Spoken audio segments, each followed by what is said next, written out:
Buenos días a todos. Iniciamos la clase de este día, viernes 4 de marzo del 2022, la clase de leyes procesales de familia. Antes de todo, quiero decirles a ustedes, ¿verdad? Que así como les dije en la sesión anterior, el examen, las notas ya de examen y trabajo ya están subidas a la plataforma. Entiendo que según Biosistema, ya las aprobaron las notas y ya ustedes las están observando, según me comentaban en sistemas, que así era, que ya tenían ustedes acceso sobre ellas. ¿Me podrían decir si las han visto, por favor? En lo personal, yo sí era Billy. Ok, Yo sí. excelente, excelente, excelente. Decirles y reiterarles ante todo, ¿verdad? Que si usted, así como se lo dije en la primera clase, si ustedes no realizan una actividad académica, hay que seguir los trámites respectivos. ¿Cuáles son los trámites respectivos ante las autoridades, verdad? Que ustedes determinen, ¿verdad? Que no pudieron hacer esa actividad y obviamente tienen que pagar el arancel, ¿verdad? Porque eso tiene su consecuencia, eso es lo que me han dicho la universidad. Ahora bien, reiterarles también que todo lo que está en, en actividades del año está en la plataforma Moodle, ahí la pueden ver ustedes, ¿verdad? Fechas de diferido, fechas de exámenes.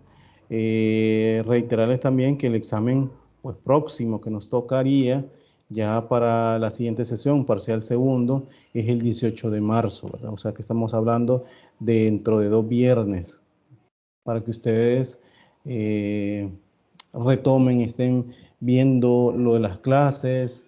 Yo les voy a poner, les voy a subir lo de las, eh, ¿cómo que se llama? Las diapositivas para que ustedes estén, hacerlas un poquito mejor, ¿verdad? Para que ustedes puedan ir viendo. Yo en el momento no porque voy hablando y espero que ustedes vayan retomando apuntes, ¿verdad? Y las diapositivas, como se los he dicho antes, no todo lo que yo hablo va a estar ahí, ¿verdad? Entonces, eso también ustedes tienen que entenderlo porque se espera que ustedes estén tomando nota de toda la de la clase y estén haciendo la dinámica también para que estén preguntando sobre ello, ¿verdad? Entonces, eso nada más, reiterarles que ustedes tienen que seguir el trámite diferido. No va a ser posible que me estén diciendo de que a estas alturas, preguntándome incluso que si el examen, cuándo va a ser el examen diferido, cuando ya les dije que hay un calendario, cuando ya les dije que tienen que seguir un trámite, ¿verdad? No puede ser, ¿verdad? Eso ustedes ya lo tienen que saber. Les digo esto porque en la medida que todos vayamos acatando esas ya directrices de la universidad, pues ya vamos a entender que ya hay fechas definidas, ¿verdad? Para X actividades. Reiterarles también que para la próxima semana sí vamos a hacer un laboratorio semanal, ¿verdad? Para la actividad, ya que ustedes ya no van a estar en ninguna actividad académica, o al menos así porque el diferido para algunas de las personas es este día. Entonces, para no perjudicarlos, ¿verdad? La otra semana sí les voy a poner un laboratorio semanal, así como lo que hicimos anteriormente. Y pues ese examen semanal, pues eh, créanme que hubo un grupo que fue demasiado bonito, eso no se me había olvidado decirlo antes, con diapositiva y todo bien desarrollado. Me gustó porque eso lo que espero de ustedes, que, que respondan, ¿verdad? De manera como se les pide, que se esmeren a hacerlo, porque ese es el conocimiento, ese es lo que ustedes van a hacer, van a ir aprendiendo en este curso. Y si ustedes le ponen empeño, créanme lo que van a sentir fácil esta materia y van a aprender mucho, ¿verdad?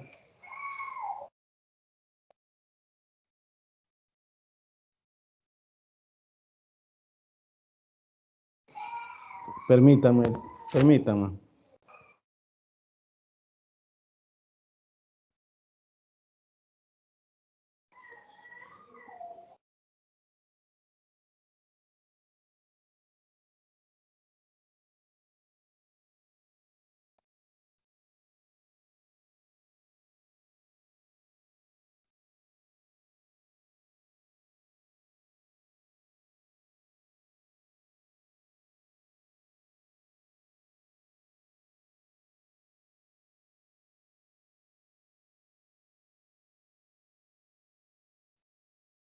Perdón, ya las clases en vivo siempre pasan estas cosas.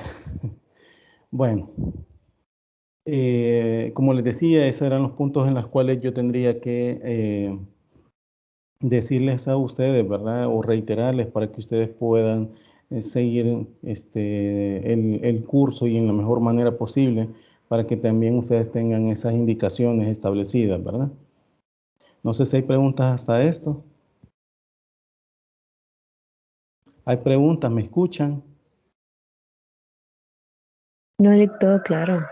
Ok, bueno, sobre la clase anterior estuvimos hablando sobre los criterios de competencia, ¿verdad? Antes de eso habíamos hablado sobre la jurisdicción, la competencia y estos criterios de competencia que se dan en materia de familia. Eh, ya les había hablado sobre la objetividad, ¿verdad? El criterio objetivo, subjetivo, territorial, funcional y de conexión. Sobre esto, pues, habíamos hablado bien a detalle sobre este tema, ¿verdad? Pero igual, necesito saber,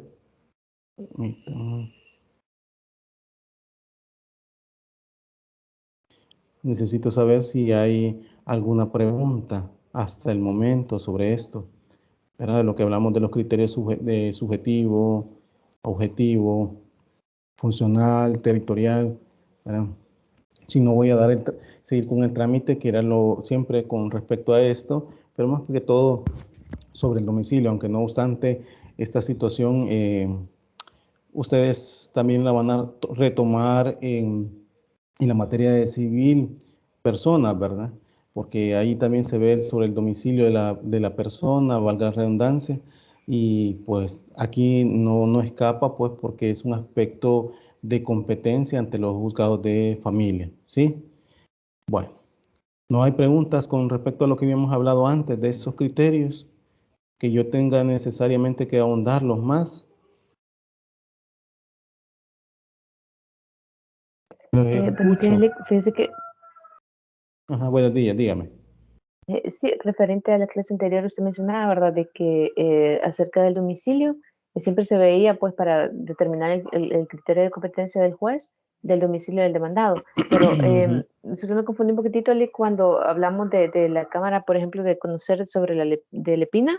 En ese caso, ujú. cuando se inicia la demanda, ¿cómo sería entonces el domicilio para determinar la competencia, Lick? O sea, vaya, no se confundan. Cuando yo empiezo a hablar lo de las cámaras, me refiero en el sentido de las competencias que ellas tienen para conocer recursos, ¿verdad? Eh, Obviamente interpuesto en sedes familiares, en este caso que ahora son competencia de la Cámara de Lepina. Cámara de Familia de la sección del centro conocía a Popa, Soyapango, San Marcos, Chalatenango, Sensuntepeque, el departamento de Cabañas, que lo tiene establecido en Sensuntepeque, ¿verdad? Conocía sobre esos recursos, ¿verdad? Con la última reforma que se le hizo a partir del 2019, en junio del 2019, se dijo que en ese caso de la competencia tiene que ser para la Cámara Lepina, o sea que quien interponga un recurso, ¿verdad? Y espera una respuesta de ese recurso, de esas sedes judiciales que les he comentado, tiene que resolverlo la Cámara de Familia, perdón, la Cámara de Niñez y Adolescencia, con domicilio en San Salvador. Ahora bien, las demandas, ¿verdad? Cuando se entablan o se presentan ante los juzgados de familia en general, tienen ellos dirimen su competencia de acuerdo al domicilio del demandado, ¿verdad? Eso es una cuestión, ¿cómo explicarle? De, a nivel de todo El Salvador, pues. Porque la ley procesal de familia, aunque no establece, se remite de manera supletoria al Código Procesal Civil y Mercantil, que ya les comentaba que el 218 de la ley procesal de familia remite al Código de Procedimientos Civiles, pero el Código de Procedimientos Civiles fue derogado en el 2010. ¿Por qué? Por la entrada en vigencia del Código Procesal Civil y Mercantil. Entonces, para ello nos tenemos que remitir al artículo, si no me equivoco, 35 del Código Procesal Civil y Mercantil, y ahí lo establece eso, ¿verdad? Entonces, cuando yo hablaba en ese sentido, del domicilio tiene que determinarse para cada juzgado, pero no obstante, para determinarlo en cada juzgado, eh, me refiero por su competencia, pues, pero también para el caso de las cámaras, ¿verdad? Su conocimiento inmediato para un recurso, un medio de impugnación que interpongan, pues, ahí se determina por cada cámara, ¿verdad? En competencia por esa, eh, digamos, esos juzgados que dictaron sus resoluciones, ¿verdad? No tanto por el domicilio del demandado, porque eso ya lo calificó el juez de primera instancia. No sé si me logra captar lo que le estoy comentando. Ay, sí, gracias. Ok, bueno, no hay otra pregunta con respecto a esto. Si no, pues continúo. Como les repito, esta mañana voy a hablar un poquito de lo domicilio del demandado, ¿verdad? Para que ustedes puedan ver también que hay una, no obstante, como les repito, ustedes o ya lo vieron, no sé si ya lo vieron en Civil 1, bienes y personas, ¿verdad? O en todo caso, pues volvérselos a refrescar para que ustedes puedan observar que también ese aspecto es tan determinante para la competencia del juzgado, ¿verdad? Y que eso me genera, ¿verdad? O genera, mejor dicho, no a mí, ¿verdad? Genera esa competencia propia, ¿verdad? Entonces, en ese sentido les puedo decir que una misma persona puede tener o puede estar domiciliada en X circunstancias. Creo que les estuve hablando también a ustedes con que no debemos de perder de vista el domicilio y la residencia. Son dos aspectos diferentes. Esto, lo que estoy hablando es del 57 y siguiente del Código Civil, ¿verdad? Pero donde determina el domicilio de una persona. Acá le puedo decir que el domicilio obviamente consiste en la residencia acompañada. Así lo dice el artículo 57, ¿verdad? Real o presuntamente en el ánimo de permanecer en ella. Y dice, ¿verdad?, que se determina el domicilio por el lugar donde un individuo está de su asiento. Quiere decir que si un individuo está en un lugar de su asiento, ¿dónde lo externa? Por eso es que comúnmente se dice que es el documento único de identidad donde lo externa ante las autoridades, porque ante las autoridades establece una dirección y establece cuál es su domicilio, en la parte de atrás de su documento único de identidad, ¿verdad? Y por eso obviamente se determina el domicilio por el lugar donde el individuo está de asiento o donde ejerce habitualmente su profesión o oficio, porque también esa es otra situación, ¿verdad? Que donde ejerce su profesión o oficio cuando nosotros no sabemos, imaginemos una persona que su documento único de identidad jamás lo ha sacado, ¿verdad? Pero, o si lo ha sacado, puso un domicilio, pero no se tiene certeza que ese sea el de él, ¿verdad? Entonces, también dice el Código Civil que también podemos verlo, ¿verdad?, donde ejerce su profesión o oficio. No necesariamente tienen que ser empleado público. Yo les había dicho que los empleados públicos también pueden perfectamente,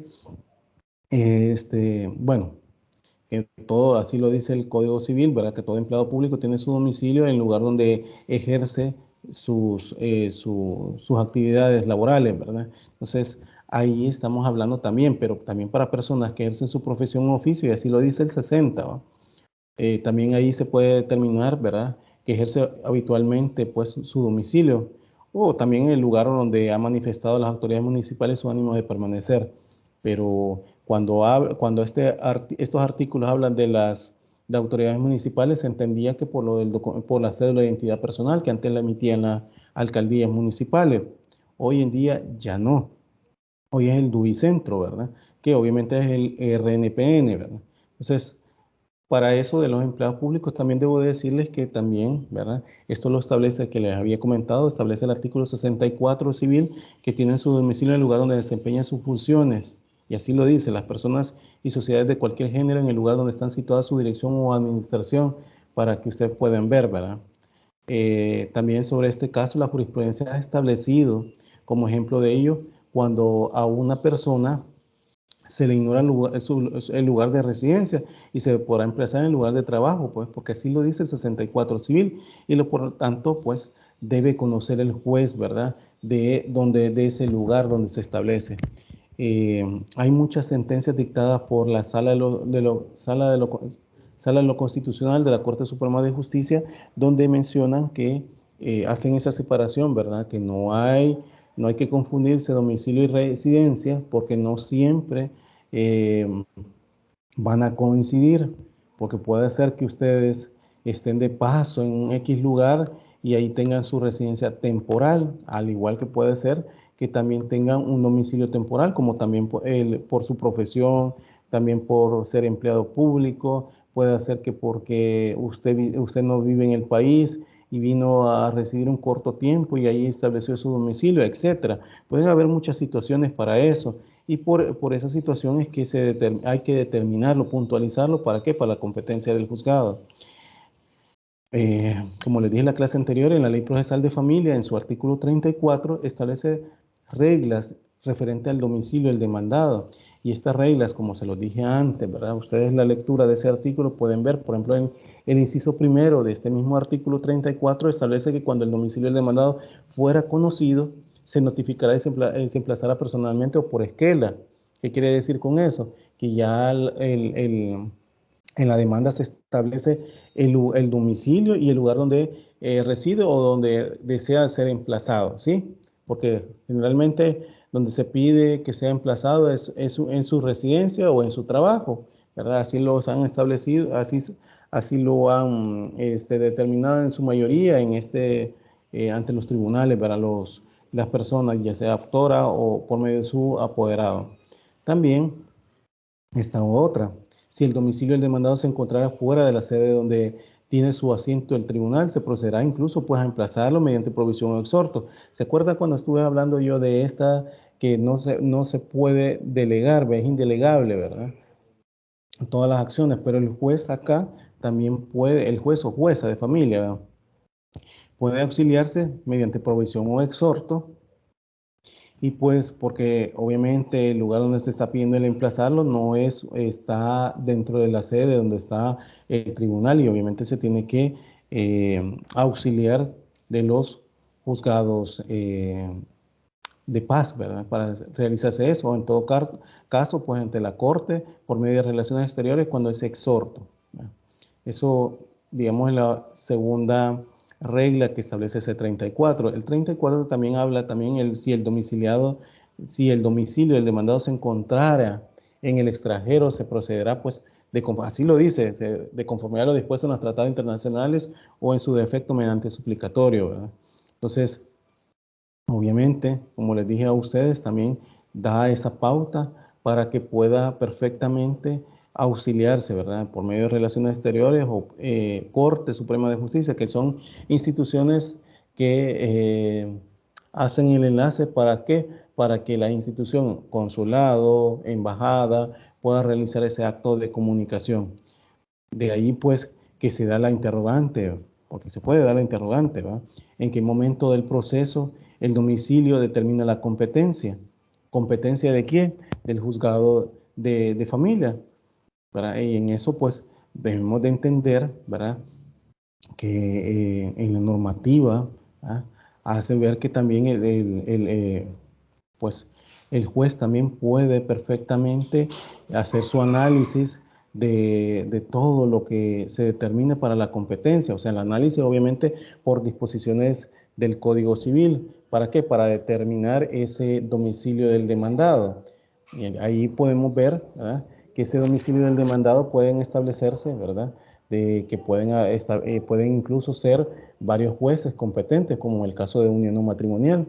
La unión no matrimonial, ya les he comentado a ustedes que pueden ser, ¿verdad? De acuerdo a todo lo que se establece, las personas que establecen el 988 del Código Civil, que son llamados a suceder, porque el interés de las partes, el interés de las partes no solamente es eh, familiar, ¿verdad? Que se le reconozca ese hecho familiar que fue esa convivencia, sino también patrimonial, es decir, que quieran seguir unas diligencias de aceptación de herencia y obviamente para aceptar herencia en su calidad de conviviente, el caso de la parte que solicita esa unión no matrimonial, ¿verdad? Porque recordemos también que la unión no matrimonial pueden ser ya sea por ruptura, ya sea por separación de los cónyuges o por muerte, de separación de los convivientes, que diga, perdón, o por muerte de uno de ellos, ¿verdad? Entonces, ahí pueden haber, para los llamados a ese trámite de proceso, multiplicidad de personas que pueden tener interés, y todas esas personas pueden tener domicilios diferentes. Imaginémonos un conviviente que haya tenido 7 hijos, ¿verdad?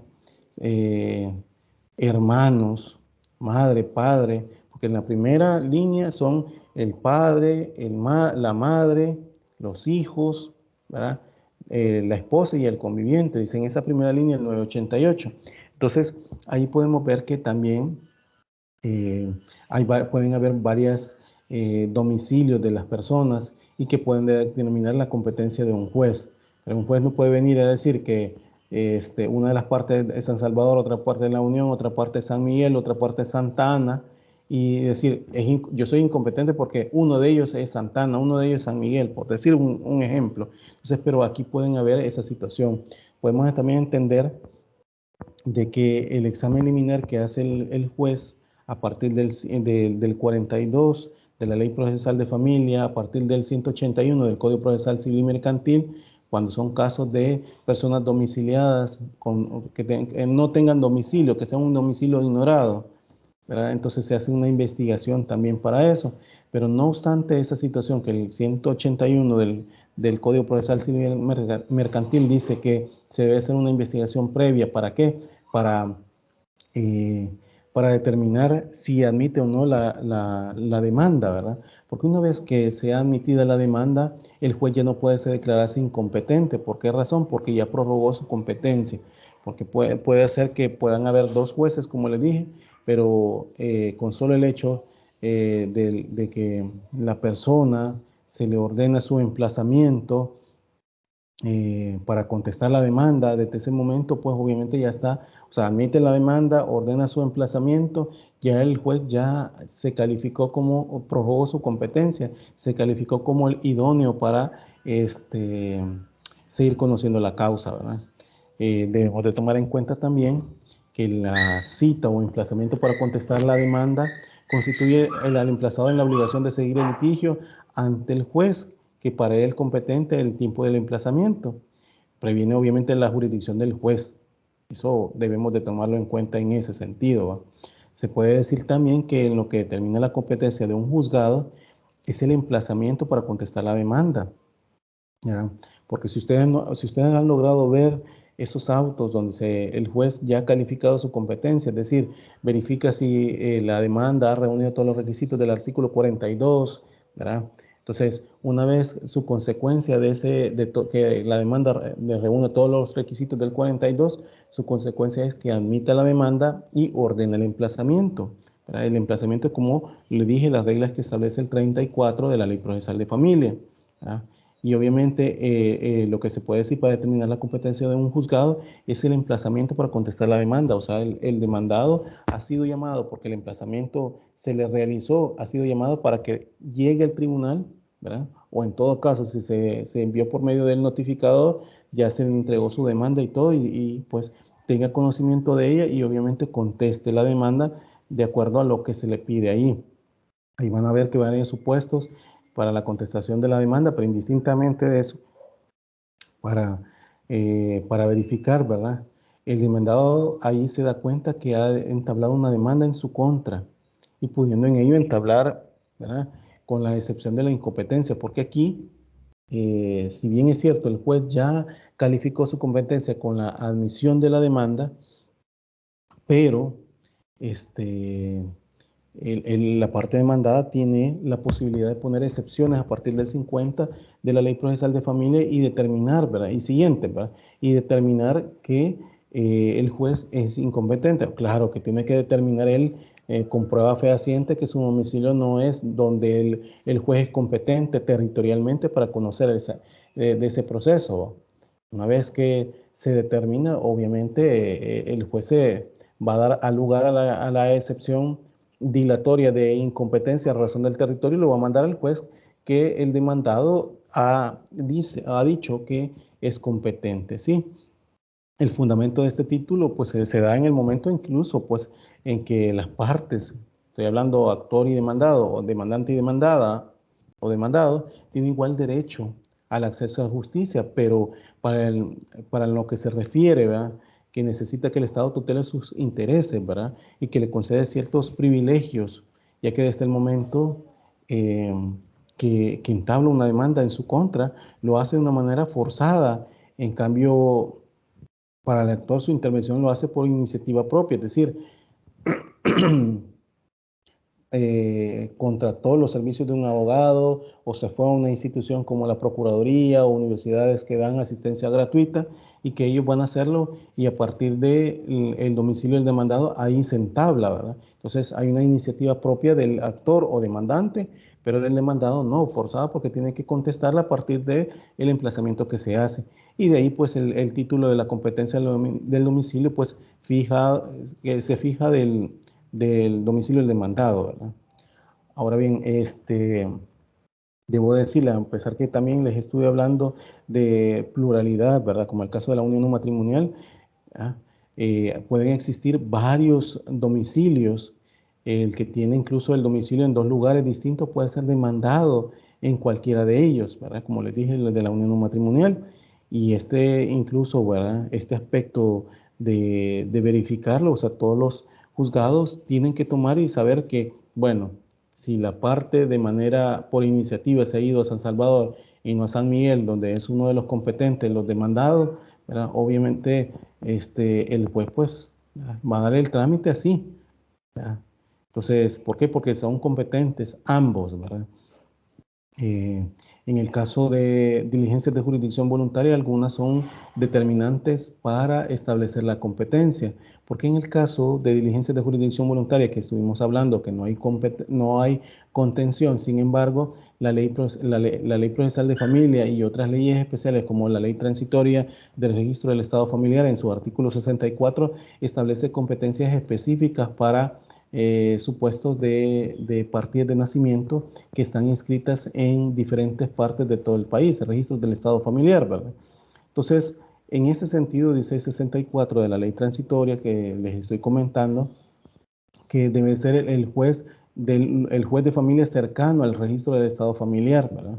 Por ejemplo, imaginémonos que es un juzgado, un registro del estado familiar de la Unión, de Conchagua, de San Miguel, Polorós, etcétera, ¿verdad? Van a ser en los departamentos donde se establece, donde está más cercano el de familia. Por ejemplo, si todos los que corresponden al departamento de la Unión es el juez de la Unión, que ahora ya les había explicado que hay dos juzgados o dos jueces de la Unión. Para el caso de San Miguel, imaginémonos que también están ahí, van a ser cualquiera de los 4 jueces de familia que están ahí en San Miguel para conocer sobre la causa de registros del estado familiar de todo el departamento de San Miguel, etcétera. Eso así se establece y así dan esa competencia, ¿verdad? Debemos de tomar en cuenta que cuando concurren varias secciones territoriales con respecto a un mismo individuo, ¿verdad?, circunstancias constitutivas del domicilio civil, ¿verdad?, se debe tomar en cuenta que todos los tienen, ¿verdad?, en su diferente sede, pues, en su diferente, que hayan externado su domicilio. Les hablaba de las personas que son empleadas públicas, que trabajan, por decirle el caso, en San Salvador, pero viven en San Miguel, ¿verdad? Y también su domicilio en su DUI tiene en San Miguel. Esa persona tiene domicilio en San Miguel, pero también domicilio en San Salvador, por decirle un ejemplo, ¿verdad?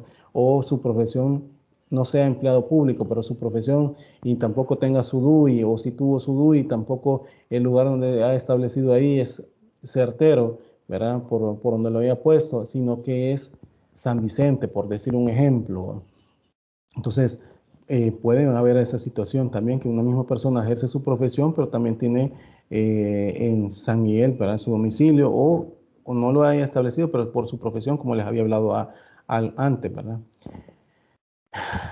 También debo decirles que hay personas que no tienen domicilio fijo, y para eso puede ser demandado donde se le encuentre, ¿verdad?, donde se le encuentre el demandado. Por eso es las diligencias que también se establece a partir del artículo 181 del Código Procesal Civil y Mercantil, que habla que todos los registros hay que investigar, ¿verdad? Y esto en consonancia con las resoluciones que dictó la Sala de lo Constitucional, en la cual dijo que también se debe, los juzgados de familia, se debe auxiliar de los equipos multidisciplinarios. Recordemos que ya les había mencionado que todo juzgado de familia tiene un equipo multidisciplinario compuesto por trabajador social, psicólogo, educador.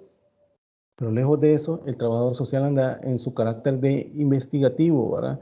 Verificar la situación, el contexto social y todo de esta familia. Y también, pues, obviamente, la Sala de lo Constitucional dijo que tenían que ser las investigaciones en este caso, ¿verdad? Para establecer si el demandado es de domicilio ignorado y, ¿verdad? Es a partir también que verifiquen los movimientos migratorios, lo que establece el RNPN como dirección, lo que yo les decía, que muchas veces la dirección que tenemos en los DUI no son tan certeras, porque puede hacer que seamos personas de que no nos gusta externar nuestra dirección y ponemos direcciones que no son, ¿cómo decir?, ciertas, pues, o exactas, donde realmente yo estoy domiciliado, porque hay personas que dicen que no hay que ponerlo y está en su derecho, ¿verdad?, de su privacidad, que no quiere externar su dirección, y entonces obviamente ahí se pone, ¿verdad?, ahí se establece en eso que no siempre va a estar en su DUI, ¿verdad? Entonces, para cuando no se tiene domicilio fijo, debemos de tomar en cuenta que el que no tiene domicilio fijo puede ser demandado donde se le encuentre, ¿verdad? A partir de esa diligencia, ¿verdad? Y eso debe entender, pues, que está relacionado con el artículo 66 del Código Civil, que determina que la mera residencia hará las veces del domicilio civil respecto a la persona que no tuviera el domicilio civil en otra parte, ¿verdad? Porque si sabemos nosotros dónde tiene su residencia, puede ser temporal, imaginémonos una persona que sea extranjera, que haya venido al país temporalmente y su residencia la haya establecido en un hotel, como por el caso de los artistas, ¿verdad? Que incluso son demandados hasta por cuestiones, ¿cómo que le llaman esto? De reconocimiento de paternidad. O sea, ahí vemos que estos artistas obviamente tienen que contestar, pero ¿cómo saberlo? Una persona aquí en el país, ¿verdad? ¿Cómo saber que tienen un domicilio? Yo recuerdo también en estos aspectos, para que les quede un poquito más claro a ustedes, ¿verdad? Siempre se da y más que todo se le da publicidad para aspectos de la farándula meramente de otros países, no aquí el país de nosotros, ¿va? Pero traigo el cuento para hacer un símil, ¿verdad? En México recuerdo yo con esta persona de que se atribuye que es hijo de José José, ¿verdad? Él se le atribuía que era una persona, era padre, había tenido relaciones sexuales con X persona y en un encuentro en México, una vez que llegó a, a celebrar, bueno, a auspiciar, ¿verdad? Lo que un concierto y ahí tuvo encuentro sexual con X persona, esa persona quedó embarazada, posteriormente le externó que era el hijo y este artista dijo que no le quedaba la duda que fuera el papá. Entonces, para el tema que estamos hablando en este momento, la que hizo la demandada, una vez que llegó él a oficiar otra vez un concierto, ¿verdad?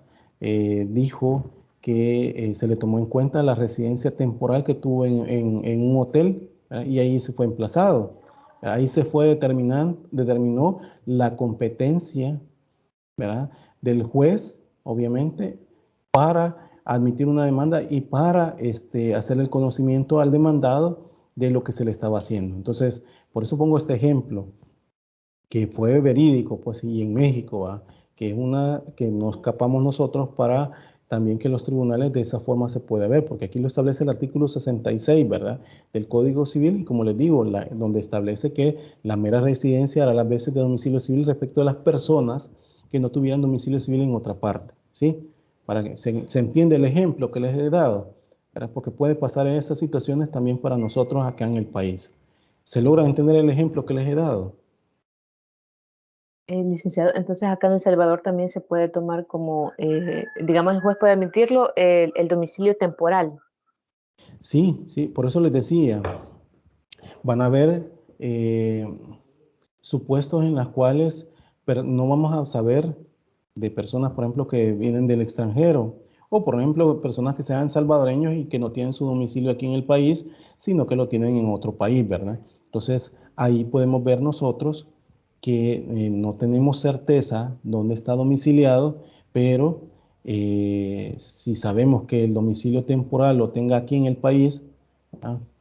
Porque tiene bienes, porque y que ahí visita porque tiene familia o porque simple y sencillamente su residencia ha venido a pasar las vacaciones aquí en el país y se establece en un hotel, etcétera. Muchos supuestos que pueden haber, pero si yo tengo ese conocimiento de esa persona que está aquí en el país y está en tal dirección y toda la cuestión, ¿verdad? Yo le puedo decir al juez, mire, tiene su domicilio temporal, sobre todo personas, como les repito, que son extranjeras o personas que son salvadoreñas, pero residen en otro país y vienen temporalmente aquí, aquí El Salvador, ¿va?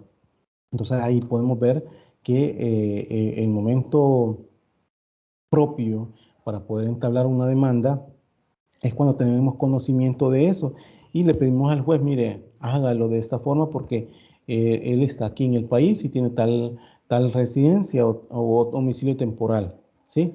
Entonces ahí lo podemos hacer. Obviamente el juez tiene que seguir las diligencias, ¿verdad? Respectivas para hacer ese acto de comunicación y pues obviamente le da la demanda pues para que conteste el demandado de lo que se le ha valga la redundancia, de lo que se le ha demandado, se le pide, ¿verdad? Por medio de la demanda. ¿Se logra entender? ¿Claros, señorita Claros? Sí, sí, solamente que fíjese que anteriormente iba, bueno, se me generó una duda respecto a lo que se estaba hablando, Lick, Ajá. respecto sobre lo que es la competencia, pero cuando usted hablaba sobre el emplazamiento, Lick, y cuando decía de la improrrogabilidad del juez, ¿verdad? De que este venía y La que ya, prorrogabilidad, lo prorrogable, prorrogabilidad. ajá, que se prorroga la competencia, ajá, diga. Ajá, pero que a Perdón. pesar de ello, de que digamos de que entonces el demandado, ¿verdad? Que no sea como de ese domicilio que dice, usted decía que entonces puede presentar lo que es la excepción dilatoria, pero como sabemos de que para responder la demanda, pues solamente son 15 días, entonces en esos 15 días es que el juez va a verificar eso sobre la excepción dilatoria. Exactamente. Si usted lee ese artículo 50 y siguiente de la Ley Procesal de Familia, donde habla de las excepciones, usted tiene, bueno, antes había una diferencia entre el Código de Procedimientos Civiles y la Ley Procesal de Familia. El Código de Procedimientos Civiles decía de que usted no tenía que contestar la demanda, sino que solo poner la excepción. Pero en materia de familia, ¿verdad? Siempre se ha establecido que usted tiene que contestar la demanda y a la vez poner la excepción. Por qué se decía eso? ¿Por qué se hacía esa diferencia? Porque se decía que al momento de contestar la demanda también se prorroga por parte del demandado, ¿verdad? Que o se somete a la competencia del juez. Pero en familia se ha dicho que no, que puede contestar la demanda, pero también por hacerlo, recordemos por los principios de celeridad, economía procesal, en materia de familia se hace todo de manera concentrada, de resolverse en lo más expedito los procesos, ¿verdad? Y por esa misma razón fue diseñada en ese sentido que usted puede poner la excepción dilatoria de incompetencia en razón del territorio, usted como demandada, y decírselo al juez, usted no es competente para conocer de esa causa, ¿va?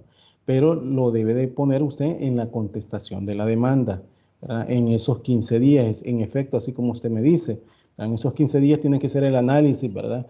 De todo, obviamente, va a contestar la demanda, ya sea negativo o positivo, va a aportar prueba documental testimonial, obviamente, ahí va a poner las excepciones que crea conveniente, entre esas, pues, la excepción dilatoria de incompetencia en razón del territorio.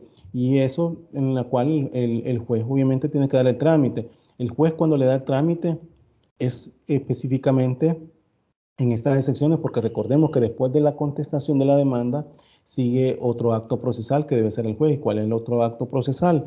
Es el examen previo. El examen previo se hace 3 días posteriores a la contestación, a finalizado los 15 días de contestación de la demanda. Eso lo dice el artículo 98 de la Ley Procesal de Familia. Después de eso dice también el 99 que debe haber una cita, ¿verdad?, para audiencia preliminar, que no debe pasar que no debe ser ni menor de 10 días ni mayor a 30 días de la fecha que se dicte ese auto, ¿verdad? Eso lo establece el artículo 36 de la Ley Procesal de Familia. Entonces, indistintamente eso, ¿verdad?, el juez, porque así lo determina por principio de oralidad, que obviamente ahí se establece por parte bueno, cómo está diseñado el procedimiento de familia, ¿verdad? Entonces, acá se establece en la audiencia que el juez va a darle trámite, le va a correr traslado a las partes tienen que contestar y el haber pues tiene que resolver sobre eso el día de la audiencia. Entonces, ahí puede ser que el juez diga al lugar, porque con respecto a las pruebas que usted me está presentando como parte demandada, está en lo correcto, que yo no soy competente. Me pongo yo como juez, ¿verdad? Que yo no soy competente para conocer, ¿verdad?, de X proceso que se ha entablado en su contra. Por ejemplo, usted, señorita Claro, ¿verdad?, que usted en su contra se haya puesto una demanda y que obviamente usted tenga la necesidad de decirme, mire, usted no es competente, porque yo no soy domiciliada en San Miguel, estoy domiciliada en San Salvador, y toda la distancia y todo para que yo pueda llegar al tribunal, o sea, todas mis actividades están en San Salvador, por ejemplo, por decirle un ejemplo, ¿verdad? Pero si usted me lo demuestra, yo lo mando, ¿verdad? Resuelvo, aunque yo ya prorrogué mi competencia, como les decía, pero como a partir de la excepción que me pone la parte demandada, yo puedo determinar, vuelvo a hacer la calificación, ¿verdad?, a partir de la prueba que me determina, y si es correcto la prueba que me dicen, yo lo remito al juez que es competente, en este caso de familia de San Salvador, para el ejemplo que estoy poniendo. ¿Se logra entender, señorita Claros? Muy claro, gracias. Ok, muchas gracias. Bueno, ¿no hay preguntas acá para con los demás? Yo tengo una lista. Dígame. Buenos días. Buenos días. Y cuando el demandado es salvadoreño, se va a los Estados Unidos y es de domicilio ignorado, ¿la demanda tiene su fin o está ahí como archivada? No sé, pregunto. Usted me está diciendo que se entabló una demanda en X juzgado para X persona y se dijo que era domiciliado en Estados Unidos. Ese es su Sí, ejemplo. sí, Ok. sí. Entonces, cuando hablamos de esos supuestos, donde obviamente se entabla en un juzgado de familia, pongamos el ejemplo siempre típico de San Salvador, ¿verdad? Se entabla en ese juzgado, se dice que el demandado tuvo su domicilio en El Salvador, en mexicanos, por decir el caso, domicilio de mexicanos, ¿verdad? Tuvo domiciliado, pero actualmente el domicilio es en Estados Unidos, pone la dirección y todo donde está esa persona. Pero Y si si no se conoce la dirección, ¿cómo se sí, hace ahí? Ajá. por eso, para que usted me comprenda, le estoy explicando todos los Ah, supuestos que pueden haber, ¿va? vaya, sí. Entonces, el hecho es que si usted viene como parte demandada, perdón, como parte demandante, me dice, mire, él estuvo en Mexicanos, pero actualmente es domicilio de Estados Unidos, la dirección la conoce, ¿qué hace el juez? En ese supuesto, el juez viene y por medio de suplicatorio manda el exhorto, ¿verdad?, respectivo ante la Corte Suprema de Justicia con el Ministerio de Relaciones Exteriores, para la embajada o en el consulado de El Salvador, allá en el lugar donde el estado donde se encuentra en Estados Unidos, pues la persona demandada, y ahí se establece, ¿verdad? Se puede hacer el emplazamiento. Pueden pasar supuestos en la cual esa dirección que puso la parte demandante no sea correcta, por lo que ya hemos hablado, que el demandado en sus documentos pone tal dirección, pero no es esa. Puede ser que porque no le gusta poner en sus documentos de identificación la dirección, puede ser que se cambió de lugar, puede ser que ahí jamás existió, ¿verdad?, etcétera, muchos supuestos. En ese sentido, las personas por eso hay muchas veces dicen, bueno, si no se logró hacer el acto de comunicación, así en el ejemplo que les he puesto, le pide al juez que lo haga por medio de domicilio ignorado, ¿verdad? Porque usted, como parte demandante, ¿verdad?, el juez no tampoco, en la ley procesal de familia tampoco le exige que usted, ¿verdad?, sepa dónde está el demandado. sí le exige que usted tiene que determinar, puntualizar domicilio del demandado, puntualizar lugar donde se le pueda, ¿cómo que Emplazar. decirlo? Se puede emplazarlo, sí le exige la ley, pero cuando usted dice, pues no sé, sí sé que en Estados Unidos vive tal persona, pero no sé a dónde. ¿Verdad? En el caso típico que les puse, que el Ministerio de Relaciones Exteriores, por medio de las embajadas y todo, no se estableció, porque dijeron, no, ahí no vive el demandado, ¿verdad? Porque lo que hacen en estas embajadas y consulados es que mandan una cita al lugar donde se ha establecido como demandado, se ha establecido la residencia del demandado y el domicilio. Ujú. Entonces, si el demandado no llega, la embajada simplemente dice, miren, no llegó o nos asesoramos y el demandado no vive ahí. Ujú.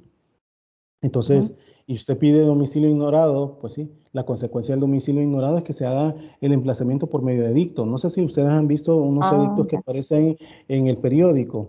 Sí, sí, Liz. Entonces, esos edictos se establecen y ahí pues obviamente se parte del principio de probidad y buena fe, ¿verdad? Que las personas, así como lo dice el artículo 13 del Código Procesal Civil y Mercantil y 7 literal H, si no me equivoco, de la Ley Procesal de Familia, donde habla del principio de probidad y buena fe. Ujú. Pero, ¿por qué? Porque la parte demandante, ¿verdad? Dice la verdad, valga la redundancia, o sea, dice la verdad y tampoco yo no puedo venir a decir, yo como juez, y decir, este me está mintiendo, porque no. O sea, si me dice que no conoce el domicilio, yo le voy a dar el trámite como domicilio ignorado. ¿Va? Y más, sobre todo, cuando me dice que sabía que estaba en Estados Unidos, pero que al hacer la diligencia no se pudo localizar a la persona, o en todo caso, sabe que está en Estados Unidos, pero no sabe en qué estado está, ¿verdad? Entonces se hace por medio suplicatorio. Los procesos siguen con el trámite de familia, es decir, ¿verdad? Que Mm, después del edicto, de pasar los 15 días de la última publicación del edicto, se hace el examen previo, se sigue con la audiencia preliminar, la sentencia, y en ese tiempo pues se espera que la parte pues, haya visto el edicto en los diarios de mayor circulación, donde se haya publicado y que comparezca, porque puede comparecer en cualquier estado del proceso hasta antes de dictar el fallo, ¿verdad? Así lo dice la ley. ¿Verdad? ¿Logra captar, gracias. Elsa Sí, Mejía? sí, sí, gracias, Liz. Ok. Yo pensé que la demanda se archivaba y cuando lo hallaba, No, se, no.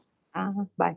Se da el trámite en familia, no, o Normal sea, siempre sigue. sigue en su trámite normal, ¿verdad? Nada más que usted como parte de actora tiene que presentar los edictos, siempre, no hay un plazo para presentar los edictos, ciertamente. Ese Ajá, plazo para presentar los edictos, o sea, ya publicados, ¿va? sí. Cada juzgado los determina. En la práctica, ustedes van a ver que los juzgados de familia le ponen 30 días para presentar los edictos publicados. ¿Verdad? Creo Sí. que esa fue una de las preguntas que les puse a ustedes, ¿verdad? En el examen, ¿verdad? Cuando hay aspectos donde las partes no presentan los edictos publicados, porque no hay plazo para eso, para presentarlo, me refiero publicados, ¿verdad? El juez obviamente le pide a las partes de manera oficiosa que las presente, ¿verdad? Porque es necesario para seguir con el trámite, es necesario para saber cuándo fue emplazada la parte demandada, ¿sí? Gracias, Liz. Bueno, ¿no hay más preguntas por los demás? ¿No hay más preguntas, aparte de lo que he hablado? Los demás, por lo menos uno, dígame si no tienen preguntas para saber si realmente están en la clase. No, licenciado. Ok, muchas De mi parte, gracias, Nelson Musun. Sí, ok, muchas gracias. Bueno, siguiendo con ese trámite que les he estado hablando, ¿verdad? Del domicilio, también debo decirle que además el artículo 34, inciso cuarto, de la Ley Procesal de Familia, ¿verdad? Lo que hemos hablado del domicilio ignorado, ¿va? Que se establece que ese domicilio ignorado del demandado, ¿va? Que se emplazará por edicto.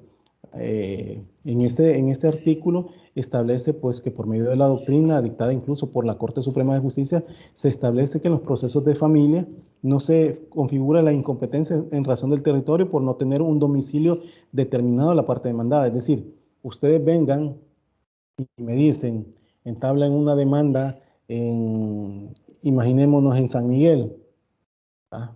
Pero ustedes me dicen, yo no conozco el domicilio del demandado, sé que es de domicilio ignorado, pero todas sus actividades de las partes fueron en San Salvador, por decir un ejemplo. Pero por solo el hecho que ustedes me digan, no conocen el domicilio, es un domicilio ignorado el demandado, la Corte Suprema de Justicia, por medio de la sala, en este caso la Sala de lo Civil, ha establecido que son competentes, ¿verdad? O sea, que no se configura la incompetencia en razón del territorio por no tener un domicilio determinado de la parte demandada, ni por el señalamiento del último de este. Y por ello, ¿verdad?, se debe seguir las normas del artículo 34 de la Ley Procesal de Familia, que cuando dice ahí, ¿verdad?, en ese artículo, que cuando se ignora el paradero del demandado, se aplazará por medio de edicto. Es decir, cualquier juzgado de familia es competente, ¿verdad? No puede decir que es incompetente a razón del territorio solo por el hecho del último domicilio del demandado lo tuvo en San Salvador. El ejemplo último que le he dado, que la parte actora interpuso la demanda en San Miguel, ¿verdad? Y dijo que era domicilio ignorado el demandado, ¿verdad? Pero no puede, aunque su último domicilio lo establece que fue en San Salvador, porque allá fue imaginemos que sea un divorcio, que allá fue su domicilio conyugal, ¿verdad?, de ambos cónyuges.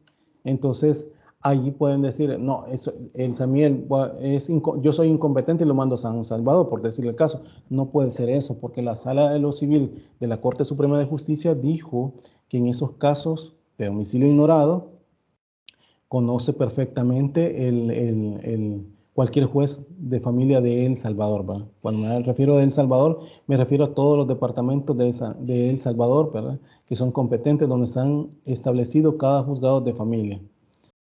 Ahora bien, debo decir también que en el caso pueden existir domicilios especiales. El Código Civil de nuestro país incluso regula ciertos domicilios especiales que se dan en materia de familia, los cuales establece enfáticamente, ¿verdad?, que son, si ustedes le dan esa lectura, por ejemplo, el 70 del Código Civil establece que el que vive bajo la autoridad parental sigue el domicilio de la persona bajo cuyo cuidado de personal vive, y el que se halla bajo la tutela del tutor o guardador.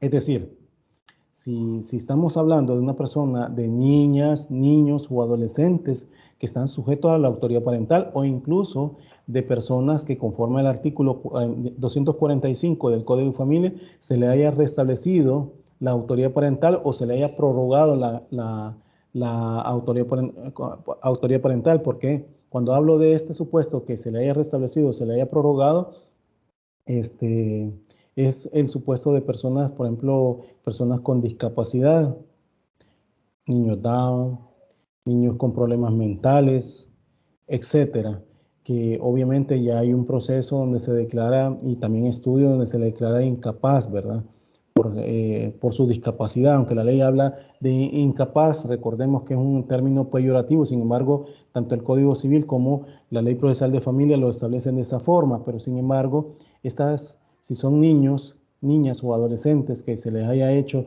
esa declaratoria, entonces se ha prorrogado la autoridad parental del padre. ¿Por qué? Porque obviamente se conoció la incapacidad, y eso, si ustedes le dan esa lectura de ese artículo 245 del Código de Familia, obviamente el padre tiene la prórroga de esa autoridad parental, o en todo caso que se haya alcanzado la mayoría de edad esta persona, y después de que ha alcanzado la mayoría de edad se ha declarado incapaz, obviamente la persona, siempre y cuando no haya hecho familia. La ley procesal el Código de Familia habla de que, igual la Ley Procesal de Familia habla de que una persona no haya hecho familia, es que no tenga hijos, no se haya casado, ¿verdad? O no haya tenido una convivencia. Eso es que se establece que no hay familia y que obviamente el padre pueda pedir, ¿verdad?, el restablecimiento de la autoridad parental. Entonces, cuando vemos este artículo 70, que habla que cuando vamos a entender el domicilio obviamente es bajo la persona cuyo está sometido bajo la autoridad parental, ¿verdad? Esta persona, me imagino un adolescente, quien ejerce la autoridad parental son sus padres, ¿verdad? O en todo caso, si se le haya seguido pérdida o suspensión de la autoridad parental, ¿verdad?, hay que ver quién tiene el cuidado provisional de él, o en todo caso es el Procurador General de la República, como lo establece el 223 y 224 del Código de Familia, ¿verdad? Entonces, Pero para lo que nosotros lo que estamos hablando del tema es que el domicilio es a partir de ese supuesto, ¿verdad? Que es de sus padres, ¿verdad? O en todo caso, donde se haya, bajo con quien esté el tutela, ¿va? Que obviamente es de su tutor o guardador, el domicilio de él va a tener el domicilio de esta persona. ¿Se comprende? Bueno, también debo decirle que el artículo 71 del Código Civil también expone como domicilio especial el domicilio de una persona que será también el de los criados y dependientes que residen en la misma casa. Aunque este artículo es un tanto peyorativo porque no estamos hablando de criados y dependientes, ¿verdad? Personas que realmente tomarlo desde ese punto de vista, ¿verdad?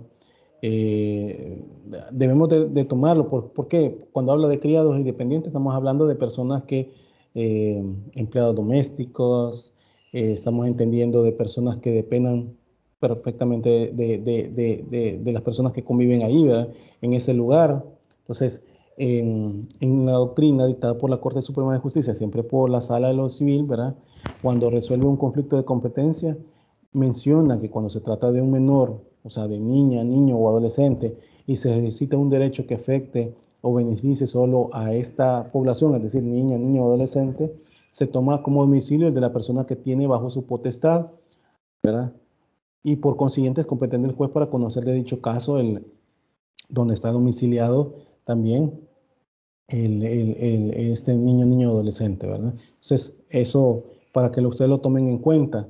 Eh, Esto se dan en supuestos también para el caso de, bueno, familia determina que un niño, niño adolescente tiene capacidad incluso sobre todo adolescente, ¿verdad? Porque ya un adolescente entendemos que ya desarrolló, ya puede, pues obviamente si tiene relaciones sexuales hay una consecuencia de embarazo, ¿verdad?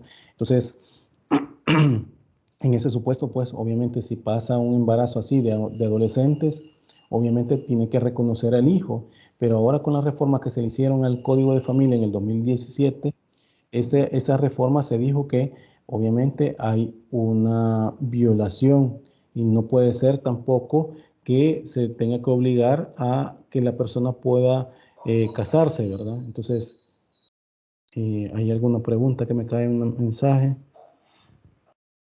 No, no hay pregunta, ¿verdad?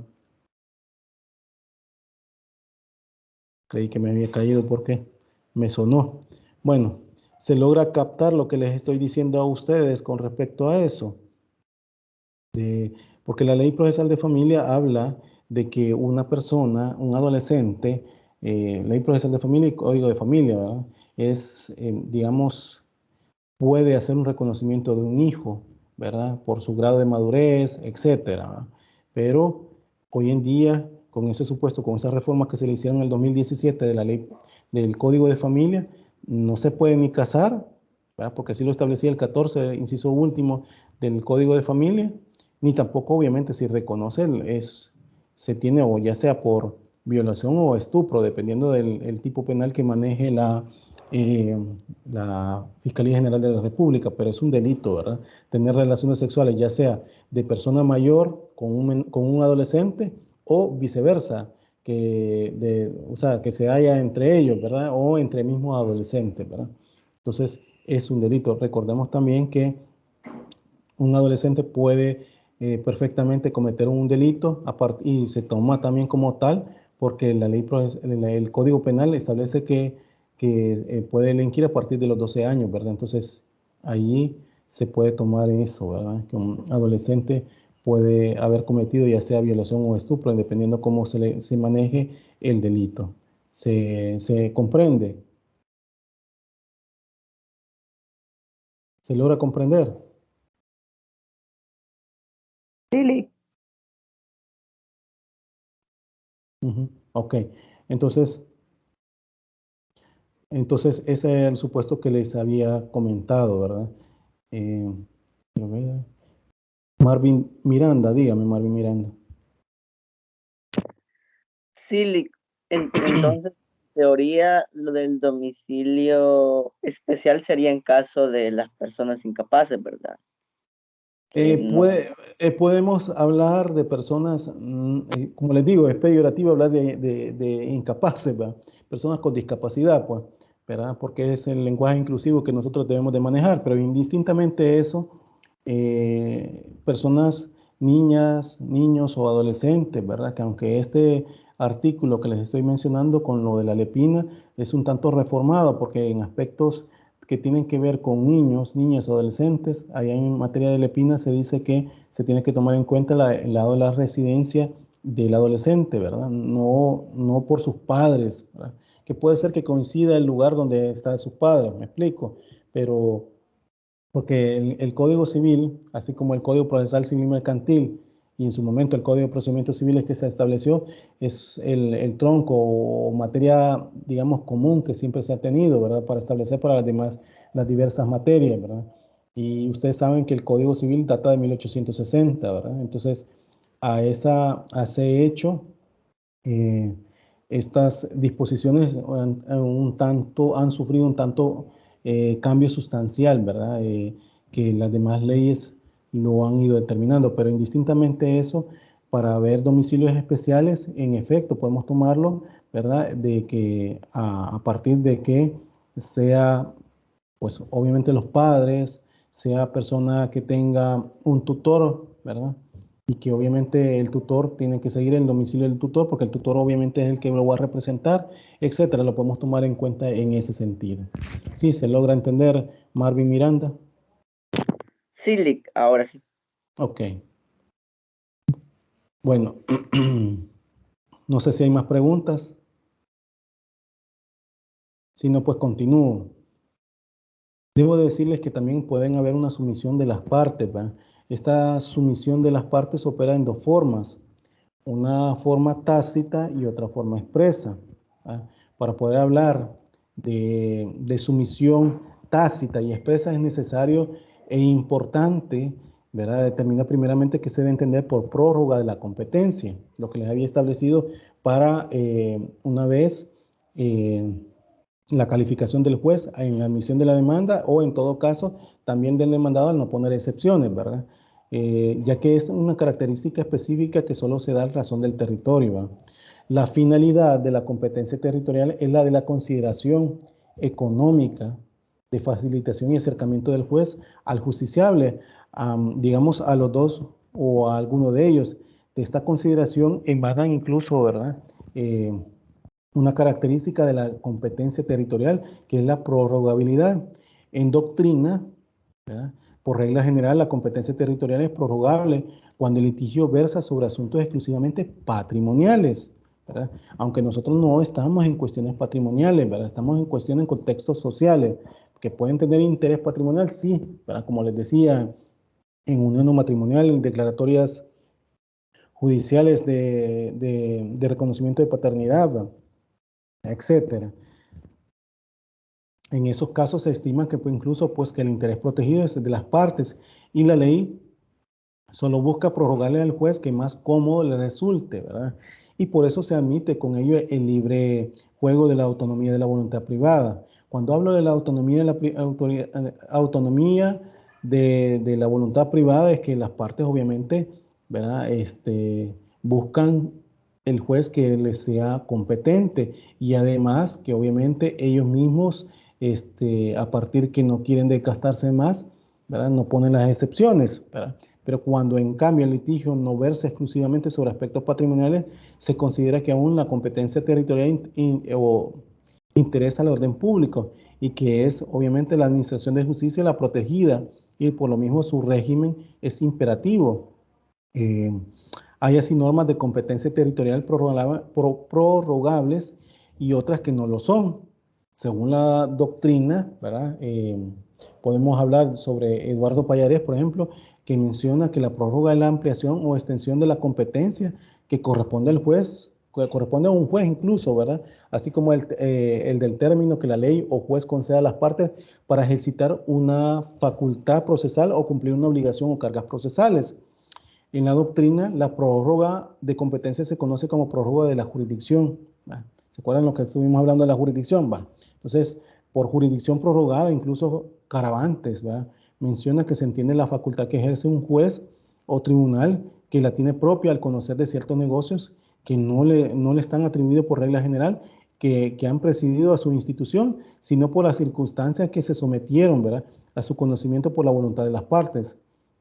Cuando hablo de esas circunstancias, ¿verdad?, como por ejemplo el domicilio ignorado, el ejemplo que les puse en el inicio, que la sala de lo civil de la Corte Suprema de Justicia dijo que cualquier juzgado de familia de El Salvador a nivel nacional puede conocer este tipo de procesos cuando una persona se considere que es de domicilio ignorado.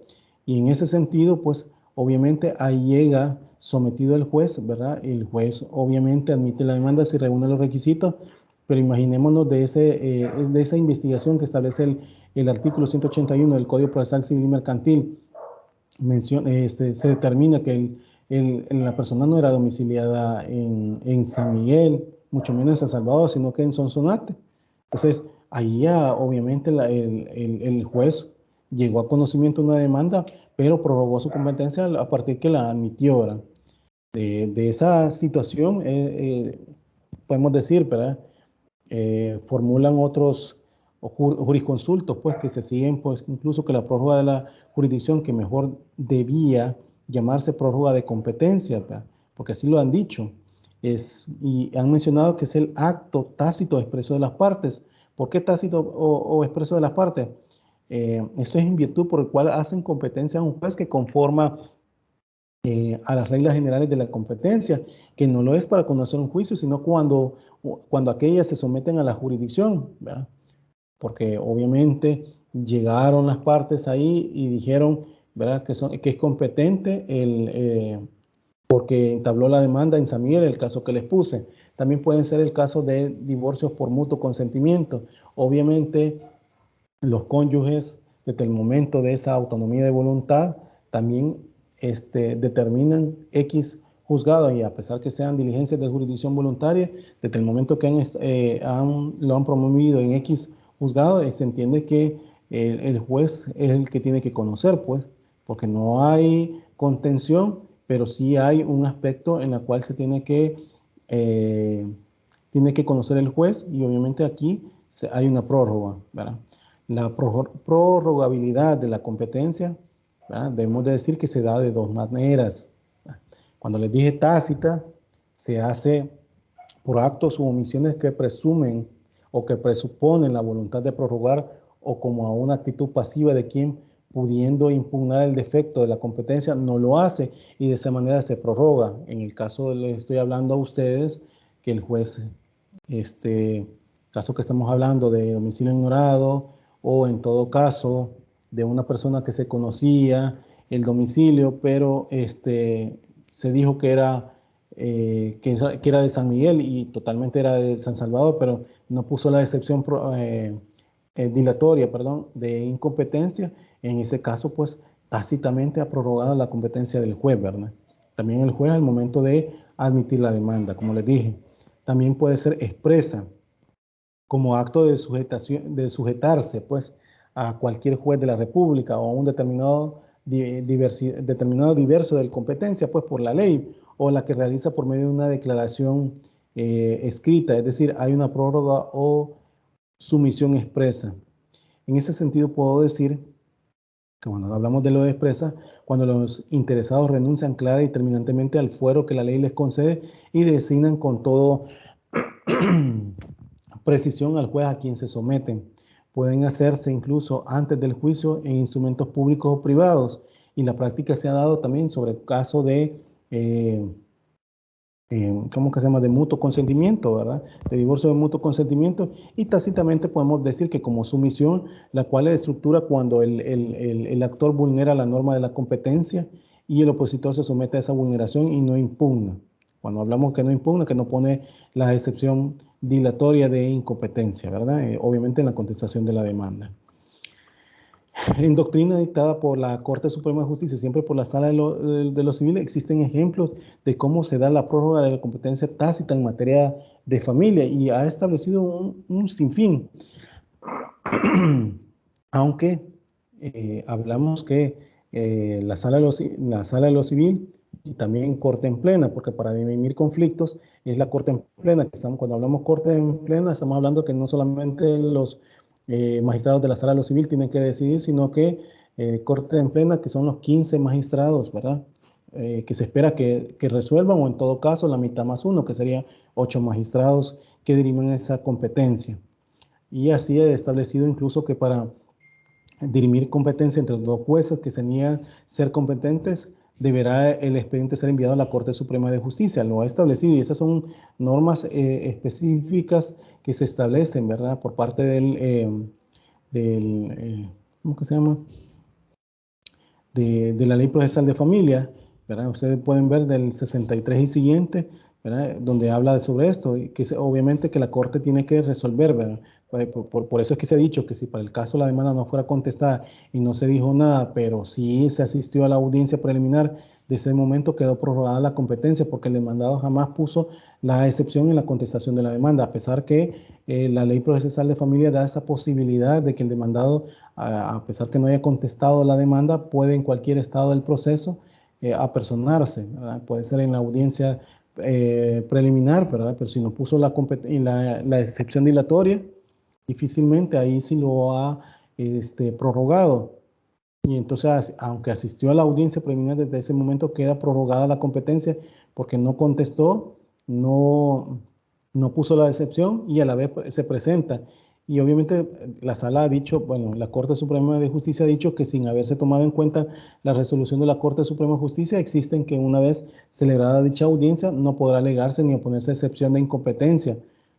Porque no, así lo ha dicho la sala, pero la Corte en plena, perdón, que de tal modo que en el presente proceso no existe incluso, pues, o sea, en el ejemplo que le estoy poniendo, pues no puede existir competencia que dirimir porque quedó prorrogada tácitamente, pues se puede decir entonces eso, ¿verdad? Por ese sentido que el juez emplaza legalmente a un demandado y deja transcurrir el término para contestar la demanda sin oponer la excepción de incompetencia de jurisdicción, tácitamente es competente para conocer el juez que le dio seguimiento a la petición presentada. Y de esto se puede observar que en materia de familia se da sumisión tácita de las partes. Y esto pues lo habla de conformidad al artículo 63 de la Ley Procesal de Familia, surgiendo con ello la interrogante incluso, pues, que podemos decirnos, porque puede haber una interrogante, ¿verdad? Opera en materia de familia la prórroga de la competencia expresa.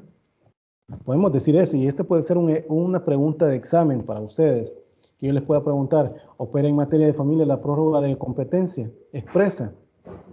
Entonces ustedes me pueden contestar, ¿va? En base a la investigación de campo que se pudo corroborar que sí se puede dar la prórroga de la competencia.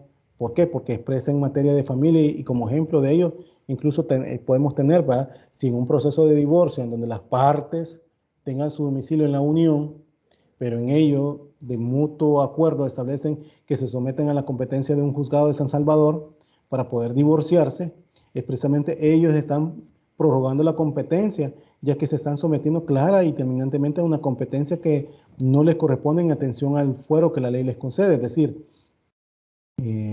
no a su domicilio, que era la unión, pero ellos, ¿verdad? Por medio del convenio de divorcio, por medio del el poder, establecieron que se someten a la jurisdicción de San Salvador. Entonces ahí pueden decir, ustedes contestarme en esa pregunta, si yo les hago esa interrogante, ¿verdad? Que si opera en materia de familia la prórroga de competencia expresa, me pueden decir ustedes que sí, ¿verdad? Partiendo de ese supuesto.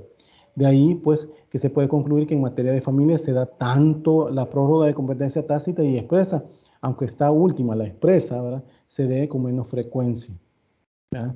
Se puede dar en ese supuesto para determinarlo, ¿verdad? Y establecerlo en ese supuesto. Ahora bien, debo decir que pueden haber conflictos de competencia en materia de familia, ¿verdad? Antes el Código de Procedimientos Civiles establecía un bagaje de situaciones que pudiesen tomarse en cuenta para el conflicto de competencia, y lo establecía incluso el 1193 del Código de Procedimientos Civiles. Lo traigo a colación, ¿verdad? O citándolo, ¿verdad? Que lo establecía para la competencia, ¿verdad? Y lo estipulaba que competencia la contenida es la contienda que se suscita entre dos jueces o tribunales sobre quién corresponde el conocimiento de un asunto. y que se podía promover de oficio, aunque esto, como les dije antes, se establece el 63 y siguiente de la Ley Procesal de Familia, pero también esto de oficio lo establece el artículo 6, literal A de la Ley Procesal de Familia, cuando el juez califica su competencia y a instancia de parte por medio de la excepción de incompetencia relacionada al 50 de la Ley Procesal de Familia, ¿verdad? Cuando pone la excepción dilatoria de incompetencia. Ahora bien, hay formas de conflictos de competencia y esto puede ser la inhibitoria. Para definir este término de inhibitoria, es necesario primero conocer, ¿verdad?, cuál es la definición que se da en el término de inhibirse, ¿verdad? Inhibirse de conocer. Y esto, según autores como Pallarés, menciona que declararse incompetencia para conocer de un juicio o negarse a conocer de él por tener un impedimento legal, ¿verdad? Así lo establecen ellos. O sea, el juez se declara incompetente para conocer de un juicio o negarse a conocer de él por tener un impedimento legal. Un impedimento legal puede ser aspectos que le pueden comprometer su competencia. Imaginémonos que puede ser que él diga, bueno, miren, es mi esposa la que tramita el proceso y yo no lo puedo conocer por eso. Es mi hijo, mi hija que la está promoviendo, tampoco puedo conocerlo de ellos, etcétera. Porque también eso es un aspecto que el juez puede venir y decir, que no conoce, declararse incompetente para conocer un juicio, negarse a conocer de él por tener un impedimento legal, ¿verdad? Para el actor Pallarés, ¿verdad? La inhibitoria es incluso, pues, el oficio que se dirige a un juez o tribunal para que se declare incompetente. Y eso, pues, lo establece, ¿verdad? Que se establece de esa forma, ¿verdad? Que se debe de inhibirse, aunque en materia de familia, como les dije, lo establece a partir del artículo, ¿cómo que se llama? Del 63 y siguiente de la Ley Procesal de Familia, ¿verdad?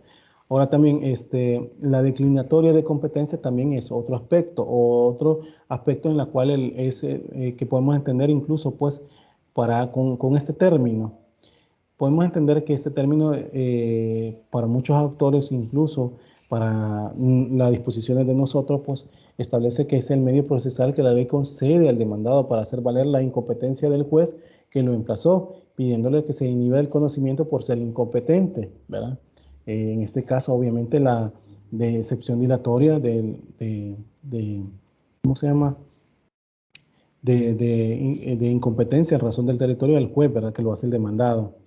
Ahora bien, el procedimiento para resolver los conflictos de competencia en materia de familia, debo de decir que los conflictos de competencia son una cuestión meramente incidental dentro del proceso. Cuando digo meramente incidental es que obviamente no se abre otro proceso muy aparte al proceso que se está conociendo, ni tampoco se va a seguir tramitando hasta que y terminar hasta que el otro pues diga o solucione. No, ¿verdad? Cuando estos conflictos de competencia son una cuestión meramente incidental y dentro del proceso y se encuentra dentro de las excepciones que sí lo interrumpen, y eso lo establece el artículo 58, inciso primero de la Ley Procesal de Familia.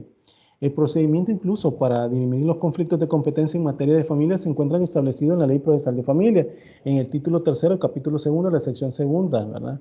De parte cuarta que ustedes ven, ¿verdad? De los artículos 65 y siguientes de la Ley Procesal de Familia, lo que no estuviese regulado en la ley, se aplicará incluso pues supletoriamente las disposiciones del Código Procesal Civil Mercantil, ¿verdad? Como les decía antes, ese mismo artículo establece del Código de Procedimientos Civiles, pero ahora se establece del Código Procesal Civil y Mercantil, ¿verdad? Entonces, en ese sentido podemos ver que se inicia el conflicto de competencia por dos causas. O sea, una es por declinatoria y otra por inhibitoria. Cuando hablamos de declinatoria, el conflicto de competencia es negativo. ¿Por qué? Porque ninguno de los dos jueces quiere conocer la causa. Ambos jueces declinan. Imaginémonos desde la Unión declina su competencia y lo manda a San Salvador.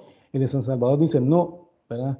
Es competente el de la Unión, entonces ¿quién lo manda? Lo manda a la Corte Suprema de Justicia para que Corte en plena dirima el conflicto. Entonces eso, estamos hablando del conflicto de competencia negativo, la declinatoria, ¿verdad? En el caso de la inhibitoria es un conflicto de competencia positivo. ¿Por qué? Porque los dos jueces se creen competentes para conocer del asunto, ¿verdad? Del asunto que se está conociendo. Es decir, Imaginémonos que siempre el caso típico que le estoy poniendo, el juez de la Unión diga, bueno, mire, yo soy competente para conocer de esta causa, y se lo dice al de San Salvador. El de San Salvador viene y dice, no, yo soy competente para esta causa, entonces mándeme el proceso y lo acumulo. Puede decirle en ese sentido, viceversa, ¿va? Entonces ese es el supuesto. Cuando hablamos de declinatoria, declinatoria, perdón, ocurre cuando el demandado es emplazado, ¿verdad? Es decir, el demandado se dirige directamente al juez que conoce el asunto y le pide que decline de conocer porque es incompetente, alegando la excepción dilatoria de incompetencia en razón del territorio, ¿verdad? Y esta incluso se hace por medio de una excepción dilatoria, como les dije, como de previo y especial pronunciamiento, ya que, ¿verdad?, únicamente se pretende dilatar su ejercicio o ponerse obstáculos a la tramitación del proceso. Además, que deben de ser resueltos in limine, o in limine liti, como se dice, es decir, previamente el examen y decisión de la cuestión de fondo, es decir, llegar hasta la audiencia de sentencia que se resuelva. Eso lo dice el artículo 58, inciso primero de la Ley Procesal de Familia, y que se encuentra regulado en el artículo 64, siempre de la Ley Procesal de Familia, y el trámite a seguir, incluso, pues, es en primer lugar que el juez que está a cargo del proceso se declara incompetente para seguir conociendo y ordena remitirlo con noticia de las partes, obviamente, al juez que estime competente, ¿verdad? Porque así se debe determinar, no a la receptora y distribuidora de demanda, sino que que el juez crea conveniente dictarlo, ¿va? 2, si el juez que recibe el expediente también se declara incompetente, debe enviarlo con previa noticia de las partes, ¿verdad?, dentro de los 3 días siguientes a la Corte Suprema de Justicia, ¿verdad?, para que dirima el conflicto, para establecerlo. Obviamente, el juez que le llegó, ¿va? Y 3, pues la Corte Suprema de Justicia es la entidad facultada, ¿va?, para resolver el conflicto de competencia, y cuenta con 8 días después de recibir los expedientes para dirimir el conflicto, según lo establece el artículo 63 de la Ley Procesal de Familia. Claro que ese término en la práctica no se cumple, ¿verdad?, porque en el tiempo de desplazarse, que se manda por parte del juzgado, etcétera, la Corte en pleno de la Corte Suprema de Justicia dicta una resolución en la cual establece quién de los jueces debe de tramitar el proceso, y el juez designado para ello debe someterse al fallo. De las resoluciones emitidas incluso no podrán ponerse recursos. Eso lo establece siempre el artículo 58, inciso segundo de la Ley Procesal de Familia. Ahora bien, la inhibitoria de oficio y a instancia de parte, esa se establece, ¿verdad?, o está normada en el artículo 65 de la Ley Procesal de Familia, y los pasos a seguir, pues si ustedes le dan lectura a ese artículo, son, pues, por ejemplo, de oficio. Si hablamos de oficio, en primer lugar, tenemos que entender que el envío de la nota oficial del juez que se considera competente para conocer de un proceso que conoce otro juez, solicitando que se declare incompetente mediante la resolución motivada, es decir, pone los motivos por los cuales puede entender que es competente, ¿verdad? 2, si el juez requerido así lo hiciera, deberá remitir el expediente dentro de los 3 días siguientes contados a partir de la fecha del recibido del requerimiento. Es decir, imaginémonos que el de la Unión se quiere declarar competente, le manda nota al de San Salvador, el de San Salvador tiene que, si está de acuerdo en la resolución motivada que dicta, ¿verdad?, lo remite el expediente, ¿verdad?, y dice, yo soy competente. Bueno, el juez de la Unión es competente, perdón. Pero si en este caso el requerido, por ejemplo el de San Salvador, no se declara incompetente y por lo tanto no remite el expediente, tiene 3 días para, mediante resolución motivada, reafirme su competencia y solicita al juez requiriente la declaratoria de incompetencia y el envío del expediente para conocer el litigio, ¿verdad? Eso lo puede ser. Si el juez requiriente, en este caso el de la Unión, como le estoy poniendo yo, ¿verdad?, no está de acuerdo con la resolución e insiste en su competencia, el juez requerido deberá remitir el expediente dentro de los 3 días siguientes a su recibo a la Corte Suprema de Justicia para que éste dirime el conflicto. Y eso, ¿verdad?, es igual a que los otros cuando declina su competencia, ¿verdad? Y si ambos jueces hubiesen formado proceso, deberán remitirlo en el plazo de los 10 días perentorios, así lo establece la ley, ¿verdad?, que se entiende por tales, ¿verdad?, los que transcurridos producen el efecto que no sean legalmente posible restituir, ¿verdad?, los derechos y facultades que pudieran incluso ejecutarse dentro de ello, ¿verdad? y así lo establece la Corte, pues que deben de ser remitidos en plazo de 10 días a la Corte Suprema de Justicia, ¿verdad? Entonces eso como un quinto punto y como un sexto, podemos decir, la Corte Suprema de Justicia, ¿verdad? Por medio de la Corte en pleno resuelve dentro de los 8 días siguientes al recibo del expediente sin otro trámite que la lectura de la diligencia, tal como pueden, digamos, determinarse, ¿verdad? De parte de ellos. Y una séptima, podemos decir que la Corte dicta una resolución en la que establece quién es el juez que debe tramitar el proceso, y el juez designado para ello debe someterse al fallo de las resoluciones emitidas y no podrá interponer recurso. No se podrá interponer recurso, porque imaginémonos que Corte en plena haya dicho que es competente para conocer el de la unión, ¿verdad? Por mucho que venga a decirme el demandado, voy a poner la excepción dilatoria, no puede ser porque ya se dirimió el conflicto, ¿verdad? Entonces, en ese supuesto podemos decir que en ese supuesto no podrá interponerse recurso, y así lo establece el artículo 58, inciso segundo de la Ley Procesal de Familia, ¿verdad?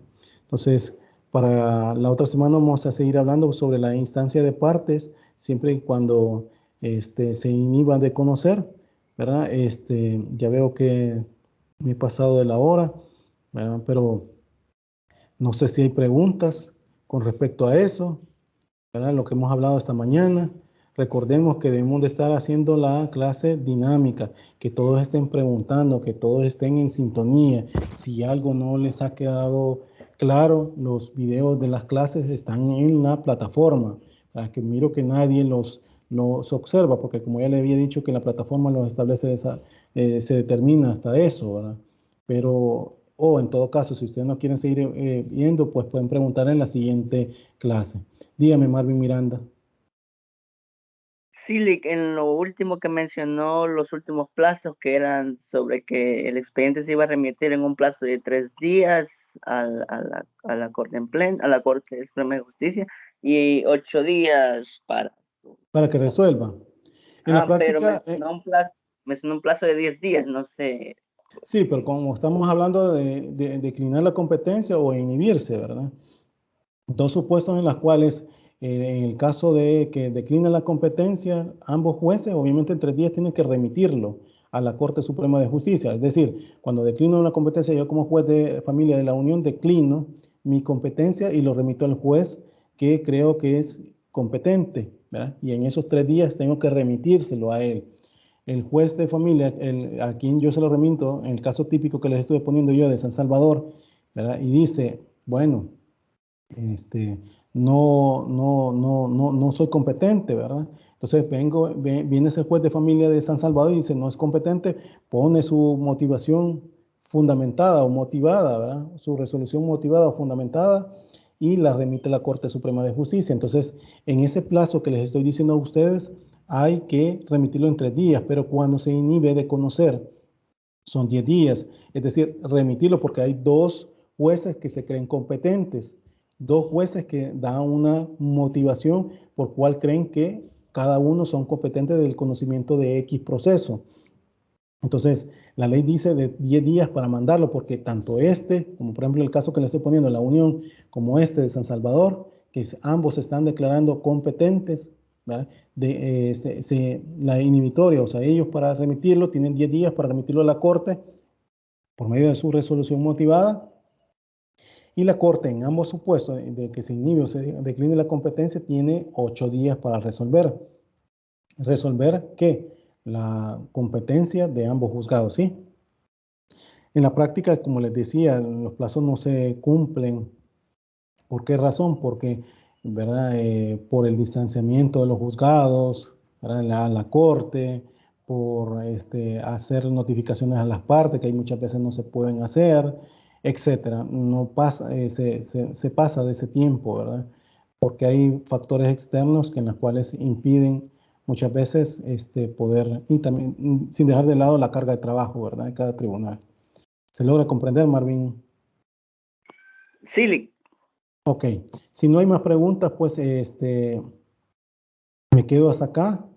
Nos vemos la siguiente semana. Continúo con el aspecto de a instancia de parte, cómo se debe entender. y les deseo un feliz fin de semana. Recordarles que para la siguiente va a haber un laboratorio semanal. Que tengan un feliz fin de semana. Pase un buen fin de semana. Adiós, Lick. Adiós. Adiós, licenciado. Licenciado, y Adiós. diferidos son del 3 al 9. Yo pagué un diferido. ¿Cuándo sería? Hoy está el diferido, licenciado. Hoy está, les dije la clase anterior, Oscar Morejón, les expliqué, les pregunté quiénes eran los que iban a hacer el examen. En la plataforma está ahí están los tiempos y ahí les puse. Usted tiene desde las 6:30, tenía la clase, hasta las 10:30 para hacer el examen diferido. Hoy hágalo. Tiene hasta las 10:30 de la mañana de hacerlo. Bueno, gracias. Gracias. Bueno. Feliz fin de semana a todos. Bueno.